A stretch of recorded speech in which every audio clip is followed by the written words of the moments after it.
Okay, well, as many of you know, Quality Digest is the media partner of the Coordinate Metrology Society. We do several news items about them throughout the year. We're their partner when we go to the CMS show, which is going to be in San Diego this year, the CMSC. As we've discussed on the show, over the years, the CMS has been working to develop an industry-recognized certification to the profession of portable 3D metrology. And now that is actually a reality. It is now possible. Last week, the organization announced, the CMS announced, that the examination for the industry's first Level 1 certification will be held at the 29th Annual Coordinate Metrology Systems Conference on July 22nd through 26th at the Sheraton San Diego Hotel and Marina.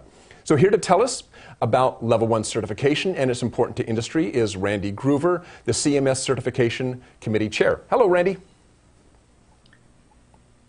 Hi, Dirk. Hi, Mike. Hey, how's it going? So this is a big deal. Tell us, you guys have been working on this for quite a while, so tell us why an industry-recognized portable 3D metrology certification, that's a mouthful. Wow, it is. Why is that so important? Well, you know, we have dedicate a great level of resource to calibrating and certifying and accrediting our measurement hardwares and quantifying uncertainties and measuring traceable artifacts to make sure the data that we collect is as accurate as possible. However, one variable that's been overlooked historically has been that operator uncertainty.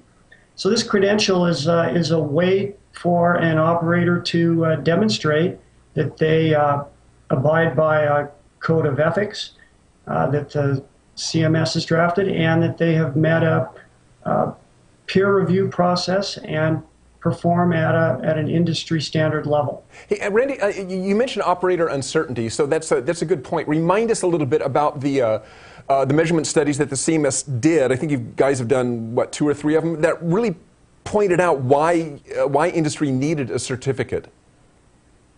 Yeah, over the past 3 years at the conferences, we've had measurement studies that have been, independent, but a source of data to help support our effort as we've gone down this path or journey towards building these certifications. And we've gathered quite a bit of data from the 3 years of offering these hands-on measurement study opportunities for conference attendees.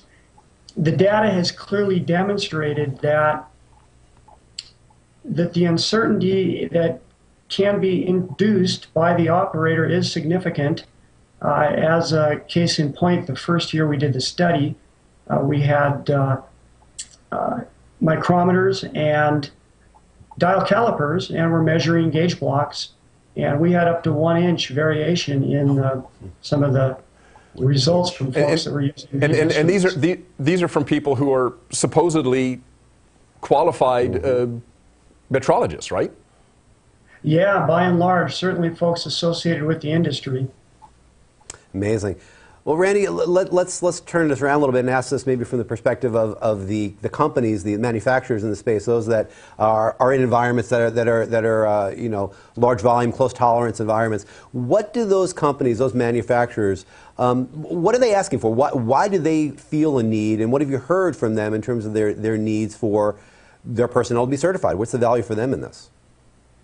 You know, the value, well, the industry, just the proliferation of these portable 3D measurement systems and all the different applications are just growing at a rapid rate. A number of sectors, what comes to mind immediately would be the nuclear sector. You know, they require that the folks that are doing the data collection have some type of credentialing.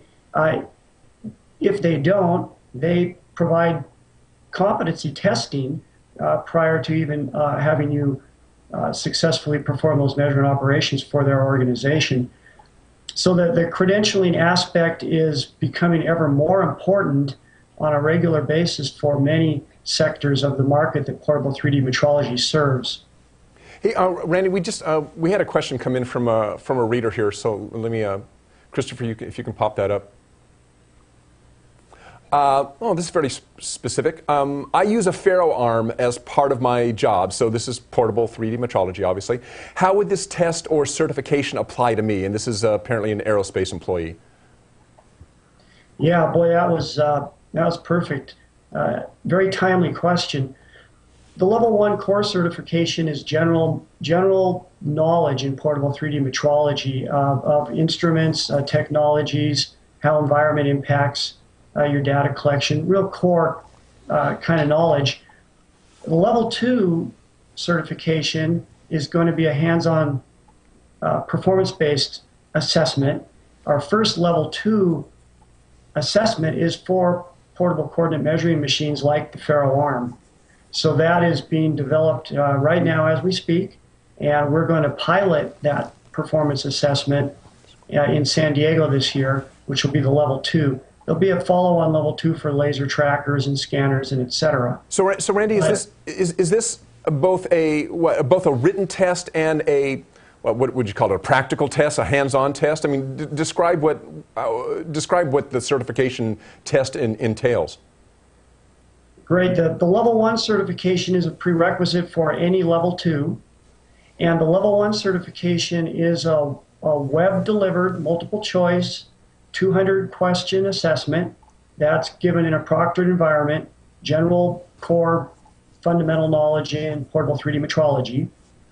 Upon successfully passing that assessment, and I should mention that an applicant, and you can apply at the cmsc.org website, an applicant goes through a peer review process, has to subscribe to our code of ethics, and then is scheduled for the assessment. So upon completion of the assessment, then you're certified as a Level 1 metrologist. However, the Level 2 certification in, for instance, the ferro arm would be the next step for the caller that sent in that note. And I'm assuming that regardless of whether you guys happen to be testing, I guess, using a ferro arm, but basically if you use an arm, no matter who makes it, the test is going to be the same type of thing, I imagine. I mean, whether it's a ferro arm or a roamer or a whoever. Basically, it's how you set up and use an arm. Is that right? Yeah, great question. And we met at a workshop 2 weeks ago in St. Louis, had 23 representatives at the table for 3 days.